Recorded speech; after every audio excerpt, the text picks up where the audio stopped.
Over the past 7 months, I have made 7 videos critiquing my subscribers' piano playing, and some of those performances have been pretty incredible, but trying to get through just a fraction of the hundreds of videos that I've been sent means that I only get a chance to mention just a few things that I would change about each performance. So today, I'm going to take just one video, and I'm going to completely dissect the piece and talk about exactly what I would do to improve. So let's get into it. So this video was sent to me by someone called Andrew, and Andrew said, I've been self-teaching myself piano for about 5 years, never really learned music theory or sheet music, just learned through Synthesia videos. And in this video, he's playing Chopin's Nocturne in C minor.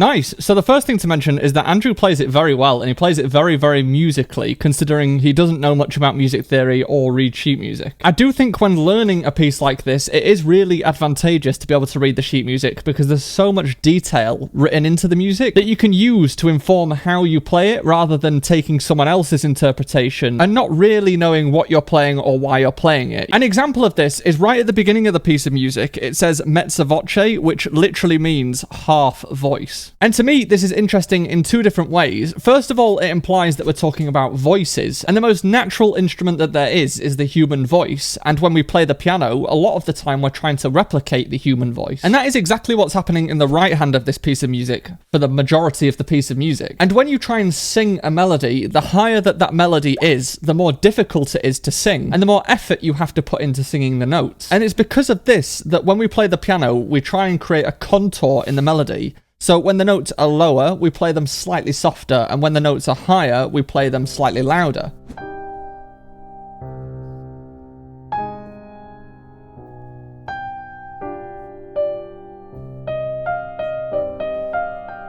So throughout all of the melody in that right hand, I'm thinking about where the melody peaks, where the highest notes are, and also where the lowest notes are, and how it travels between them. The second interesting thing about the term mezza voce is the fact that it's half voice, which means it's got to sound like it's projecting, but you've got to save something for later on in the piece of music. What half voice doesn't mean is that you should try and play the notes so that they're not projecting at all. If you were a singer in a big concert hall and you were asked to play with half voice, you still want the people at the back of the hall to be able to hear you singing. It just needs to feel smaller and more intimate. And you can actually do this on the piano by playing with a slower attack. And by that, I mean you aren't pressing the key down suddenly, you're placing the note down. By using that slower physical motion, it will sound like a more intimate sound. There is also a section in this melody, in the second bar, which Andrew played kind of more flexibly, and he used something called rubato. Now, rubato is just the pushing and pulling of time, but the most important thing about rubato is the fact that you don't want to change the overall speed of the piece of music. If you are going to slow down for a section of the piece of music, you need to speed up somewhere else in order to make up that time. You're kind of borrowing the time. So, if you are going to slow down, then you need to speed up in order to catch up. Or if you speed up, then you need to slow down to make that up as well. But if we listen to how Andrew played it, at the start of that section, Andrew sped up throughout the last part of that bar, but he didn't slow down enough earlier, which meant that he arrived at the next bar too quickly, which makes the music feel almost like it's jumping in too early. So for that particular bar, what I would do is slow down much more at the start of that run of notes.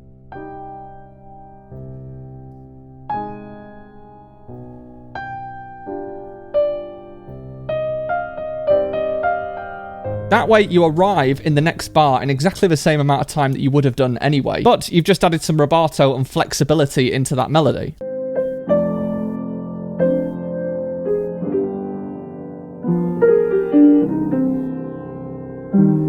This piece is also in the key of C minor, which is actually quite important. The key of any piece of music is quite important because this can tell us quite a lot of information. The key of C minor uses the notes C, D, E flat, F, G, A flat, and B flat before you get back to another C. That is the scale of C minor, and those are the notes that are included within this piece of music. And to make a chord using that scale, we can play every other note in the scale. So for example, a C minor chord, chord number 1 using that scale is C, E flat, and G, which is every other note in the scale. Chord 2 is a D chord, chord 3 is an E flat chord, chord 4 is an F minor chord, chord 5 is a G minor chord, chord 6 is an A flat chord, chord 7 is a B flat chord, and then we get back to chord 1 again, which is a C minor chord. These are the chords that you're going to see throughout the entire piece of music. One of the most important functions of chords in music is to tell us where the phrases are. Now, in music, a phrase is essentially like a sentence is within the English language. In the English language, we say something, and then we pause, and then we say something else, and that's 2 separate sentences. And we have exactly the same thing in music, except you punctuate the music differently. So in the English language, we use a full stop or a period and commas to provide natural gaps within what we're saying. Whereas in music, we do this using chords. And one of the most important pieces of punctuation to learn in music is something called a perfect cadence. And a perfect cadence is essentially a full stop or a period. And this is simply using chord 5 going to chord 1. So in the case of C minor, that is a G chord going to a C chord. And this, for the most part, is how we know where the phrases are in a piece of music. And a lot of the time when you see a perfect cadence, so chord 5 going to chord 1, you actually get chord 5 with a 7 on top of it as well. And seeing that particular chord is a massive giveaway that you are ending the phrase. So if you look at bar number 4, what you actually see is a G7 chord, which is chord number 5 with the 7 on top of it, followed by a C minor chord, which is chord number 1. And this is a perfect cadence. And you can see this because in the left hand we have the notes G, we have a B, which are both part of a G chord, and we also have an F, which is that added note to the G chord. So it makes it chord number 5 with the 7th on it. And then after that we have some Cs with an E flat and a G on top of it, which makes a C minor chord, which is chord 1. Now, when you play a perfect cadence, there is some natural tension on the chord 5 because it feels like it needs to go to chord 1. So we're going to hear a kind of tension and then a release from that tension. And in music, whenever there is tension, you want to lean on that tension so that when you release the tension, it feels even more satisfying and like the phrase has truly ended. Moving on slightly, because otherwise this will be a 5-hour video.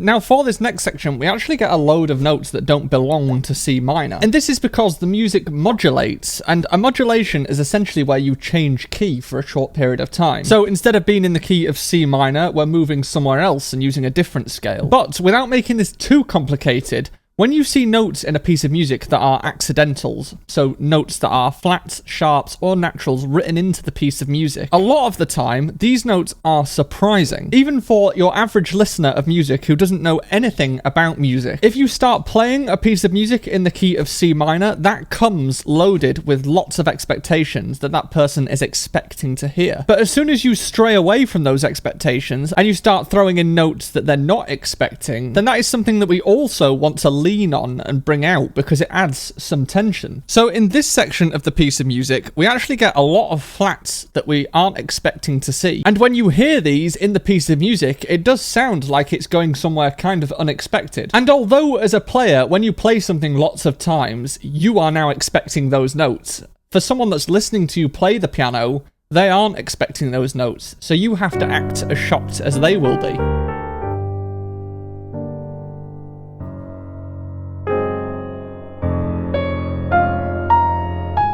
It's almost like the music is going in a different direction. It's moving away from home and the key of C minor, and it's moving somewhere else. And it's these kind of interesting notes and chords that are thrown in there that make a piece of music feel like it's traveling and like it's telling a story.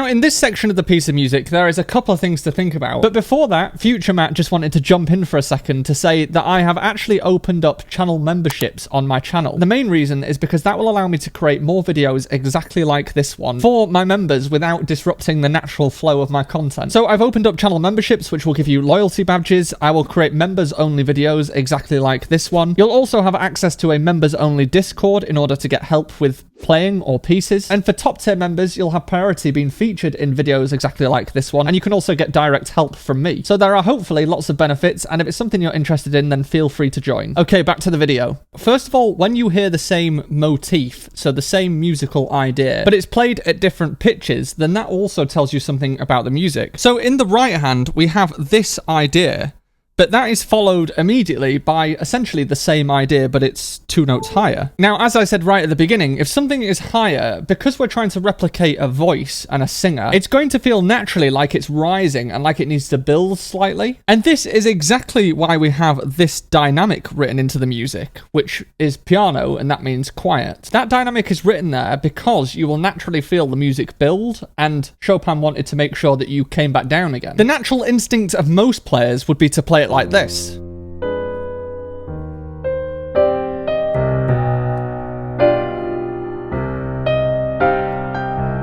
And that is because the melody is rising, so as with the voice, you would want to make it feel like it's peaking. However, Chopin deliberately wrote it to be quiet at that moment to defy your expectations. Something else he wrote in these 2 bars, which is interesting, is an accent on the first right-hand note of each bar. And an accent is where essentially you've got to play the note with a little bit more emphasis. So these 2 bars should feel like there's a little bit of an impact on the first melody note, and then it rises, and then there's a little bit more of an impact in the next bar because it's higher pitch, and then it rises, but then it immediately comes back down for the following bar.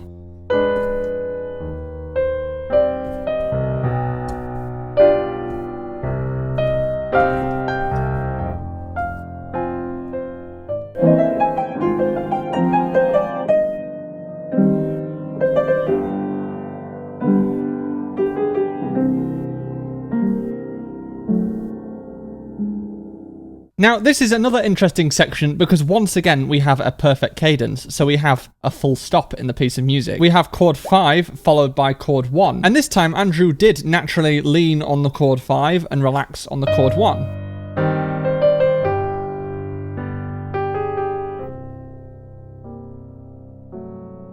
But what I would say is similar to the piano dynamic being written in before to deliberately tell you to be quiet.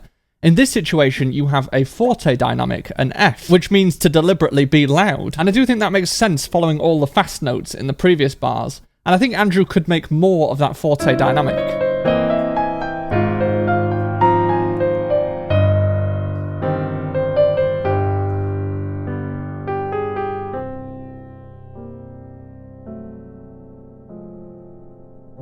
It almost feels like a mini grand finale before the music completely changes its feel.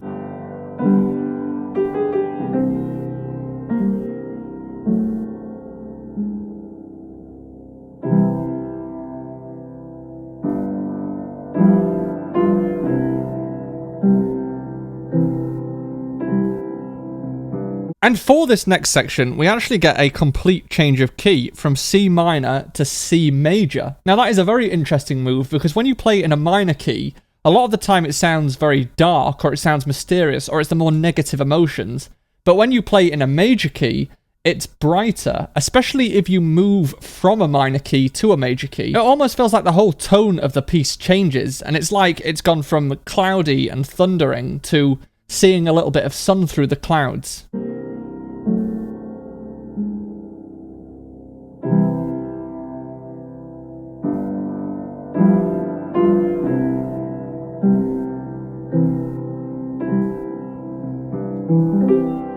Now, the new section is actually marked sotto voce, which means in a quiet voice. So as with the beginning, we're still thinking about playing as if we are a singer, but now we need to play in a much quieter and more calm, serene kind of way. So the way that I would play this is to once again think about playing with a much slower attack, rather than trying to be deliberately quiet, which is much more difficult, and you can often end up with not getting the keys to sound. Instead, thinking about playing the key all the way to the bottom of the key, but at a much slower pace. And I think this is personally the hardest part of the piece for this exact reason, because you have to get the melody, which is sitting on top of all of these chords, to sing out.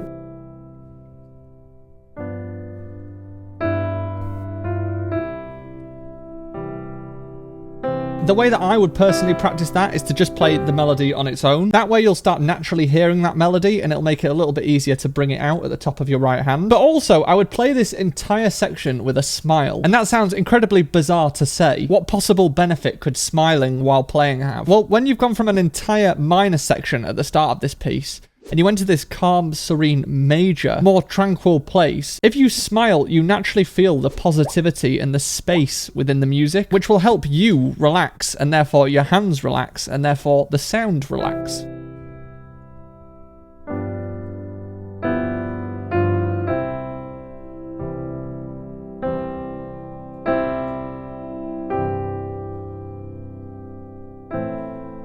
This is often why when you see pianists, they're throwing themselves around, because they're trying to embody the characteristics of the piece that they're playing. If a piece of music feels turbulent, then it's good to be turbulent in your body language, and if it feels tranquil, it's good to be tranquil within your body language. Because although in reality you're just trying to press the key in a certain way that makes it sound a certain way, playing music, which is an inherently emotional experience, and associating the way that you're playing the keys with embodying that emotion is going to help you become a really great player and be able to naturally play the piano quite emotionally.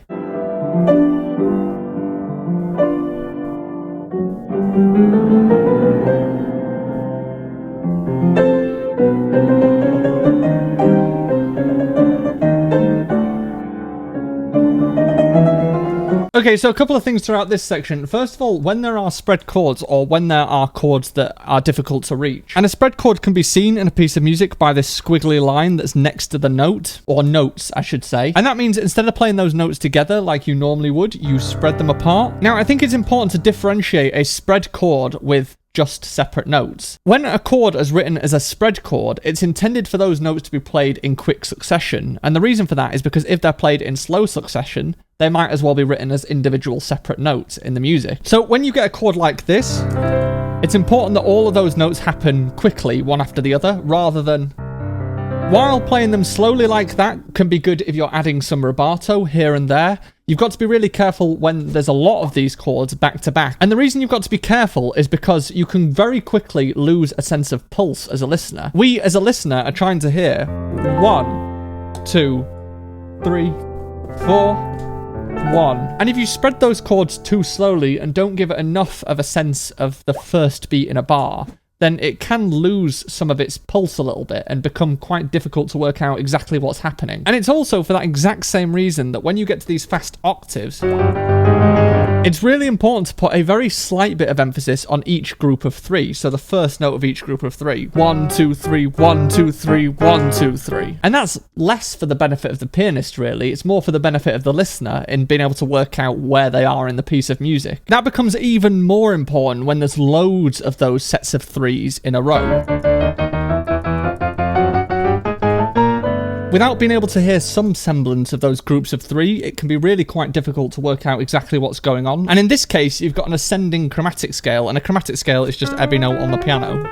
And as, once again, the pitch rises, like with the voice, it sounds more and more like it's difficult as it rises, and therefore that adds tension.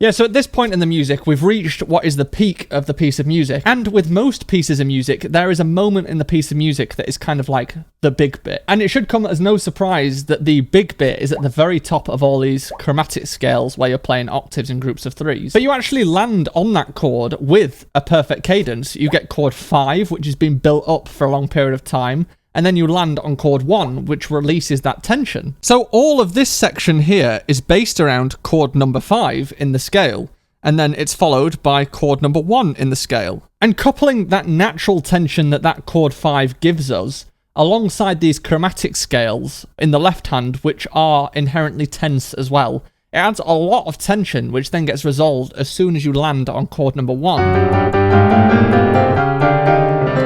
And just to reinforce that, we get yet another chord 5 followed by a chord 1. And not only that, but there is something called a writ on the last 4 notes of this bar, which means to slow down, and that is to really eke out the tension that you're getting from that chord 5.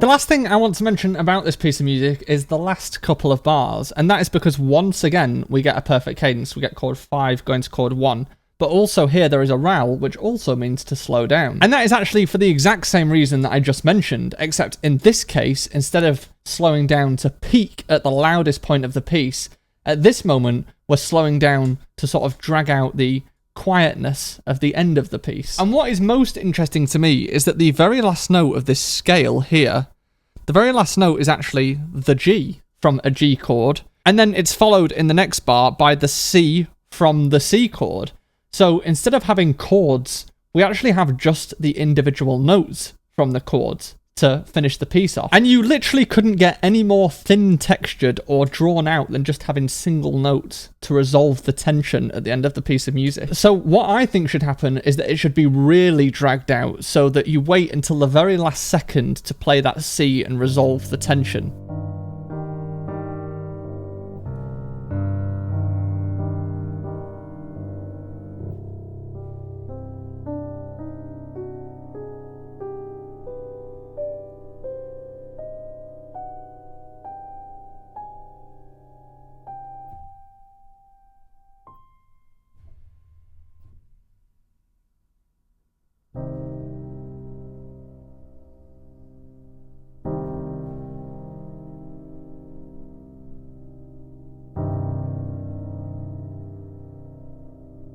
So hopefully, as you can see, learning some music theory and learning to read sheet music really does give you the ability to see all of the detail and all of the moving parts that are happening within a piece of music. Naturally, we do feel these things. We do feel where phrases end or where pieces of music peak, and also where they change to a major key and they feel slightly more positive. We naturally do feel those things. But by understanding the theory and reading the music, you can have a level of certainty that allows you to exaggerate those things and make it a much more impactful piece for a listener. If you enjoyed this more in-depth video, then let me know in the comments. And if you want to see me react to more of my subscribers, then head on through and I will see you there.